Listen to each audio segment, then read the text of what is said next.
To watch this topic in Hindi, skip the video to 2 minutes and 28 seconds. Hello everyone, welcome to another episode of Legal Update. Today's topic of discussion is deficiency in services.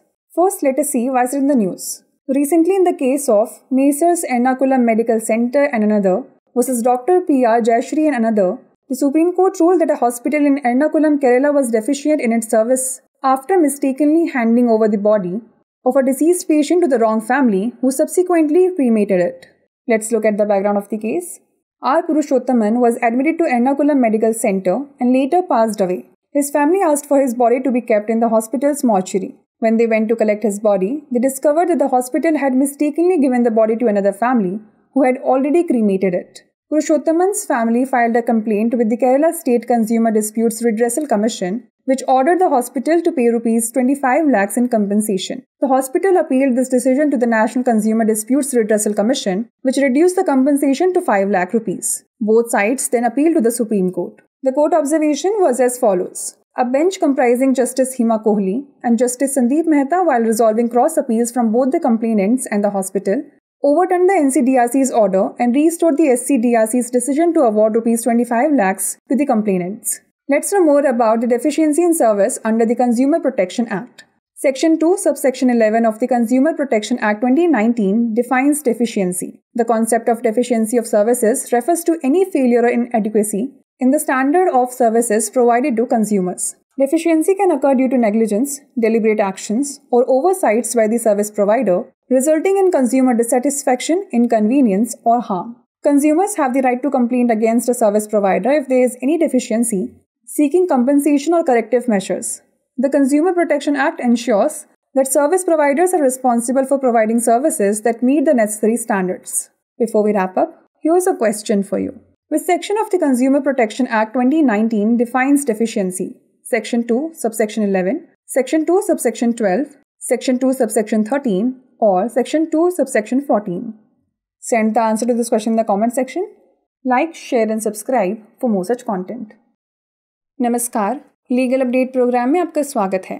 आज हमारी चर्चा का विषय है सेवाओं में कमी। सबसे पहले जान लेते हैं यह चर्चा में क्यों है।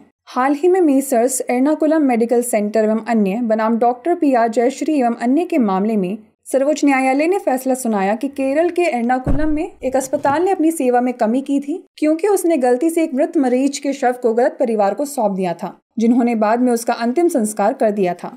चलिए जान लेते हैं मामले की पृष्ठभूमि। आर पुरुषोत्तमन को एर्नाकुलम मेडिकल सेंटर में भर्ती कराया गया था और बाद में उनकी मृत्यु हो गई। उनके परिवार ने उनके शव को अस्पताल के शव गृह में रखने की मांग की।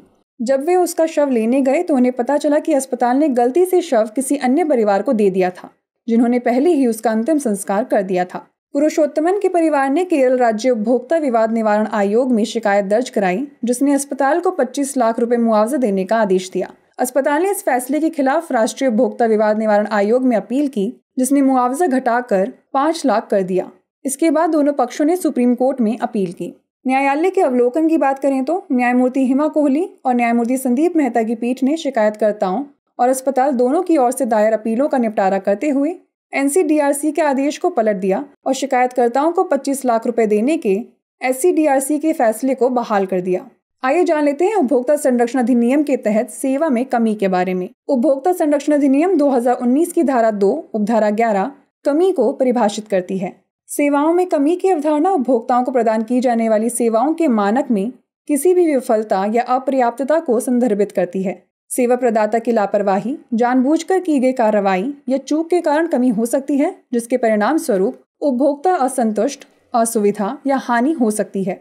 यदि किसी सेवा प्रदाता द्वारा कोई कमी की जाती है तो उपभोक्ताओं को इसके खिलाफ शिकायत करने, क्षतिपूर्ति या सुधारात्मक उपाय की मांग करने का अधिकार है। उपभोक्ता संरक्षण अधिनियम यह सुनिश्चित करता है कि सेवा प्रदाता आवश्यक मानकों के अनुरूप सेवाएं प्रदान करने के लिए जिम्मेदार है। आइए अब नोट कर लेते हैं अभ्यास प्रश्न। उपभोक्ता संरक्षण अधिनियम 2019 की कौन सी धारा कमी को परिभाषित करती है? धारा 2 की उपधारा 11, धारा 2 की उपधारा 12, धारा 2 की उपधारा 13 या धारा 2 की उपधारा 14? इसका उत्तर हमें कमेंट सेक्शन में ज़रूर भेजिएगा। ऐसी और वीडियोस देखने के लिए लाइक, शेयर और सब्सक्राइब करना ना भूलें। धन्यवाद।